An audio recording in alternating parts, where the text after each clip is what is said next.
Pourquoi, Seven, tu penses que les gens ont peur de parler en ce moment? Pour moi, c'est assez flou, c'est-à-dire que je le constate, ou en tout cas, j'ai l'impression que les gens ont peur de parler. Je pense que c'est quelque chose qui s'est glissé dans notre culture depuis les dernières années, là. C'est facile de mettre les gens dans une catégorie ou dans une boîte du moment où est-ce qu'ils ont une opinion qui est différente de la nôtre. Ça, c'est quelque chose qu'on le voit depuis même avant la pandémie, là. Puis je sais que dans beaucoup de mes statuts, j'ai fait un gros parallèle avec, tout ce qui est arrivé au début de la pandémie avec le mouvement BLM.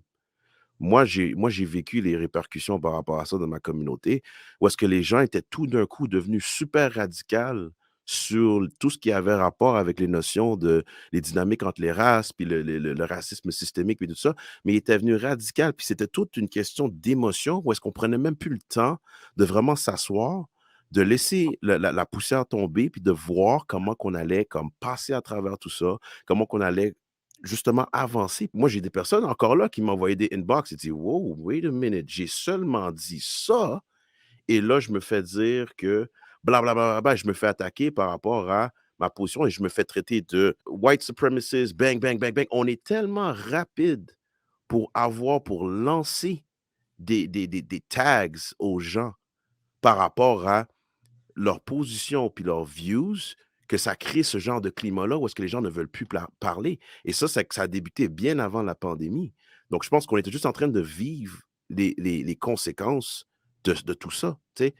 Dès que tu dis que tu as des questions par rapport au vaccin, tu n'es pas quelqu'un qui est sceptique, tu es quelqu'un qui est anti-vax.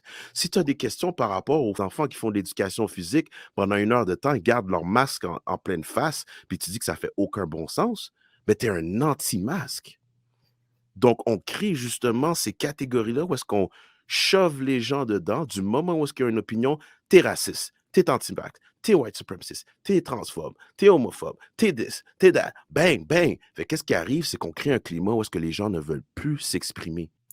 Mais ce qui est fascinant dans ça, c'est que tu as l'espèce de shaming qui se passe. Là, on pointe tout le temps, on cherche toujours un coupable. Puis effectivement, je suis super d'accord avec toi quand tu dis que ça date de bien avant. Finalement, c'est un résultat. On est coincé dans une façon de fonctionner où la bien-pensance est devenue, tu sais, on nous dit comment penser. Puis si on ne pense pas comme...